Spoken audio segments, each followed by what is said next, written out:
ఇవాళ మాకు ఎటువంటి అవసరం లేదు. చంద్రబాబు నాయుడు గారు is a very tall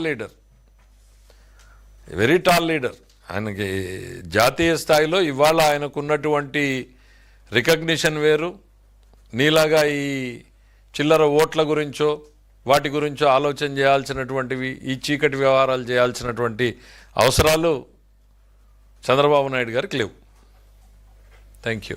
ఈసారితో Chandrababu ఆఖరి ఎన్నిక, ఆయన మంచిగా ఉండి ఎన్నికలు సక్రమంగా నిర్వర్తించాలని పదే పదే అంటాడు. అసలు జగన్మోహన్ రెడ్డి గారు నెక్స్ట్ ఎన్నిక చేస్తాడా?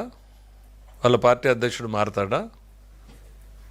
ఆయనే పార్టీ అధ్యక్షుడిగా కంటిన్యూ చేస్తాడా? చంద్రబాబు గారికి చివరి ఎన్నిక అని మాట్లాడుతున్నాడు. డెమోక్రసీలో కంటెస్ట్ చేసే అవకాశం ఉంటుందా? ముందు ఆయన్ని తేల్చుకోమను. మా గురించి మాట్లాడే ముందు తెలుగుదేశం పార్టీ 40 సంవత్సరాల పాటు ఎన్నో ఆటుపోట్లను ఎదుర్కొని నిలబడినటువంటి నాయకుడు చంద్రబాబు నాయుడు.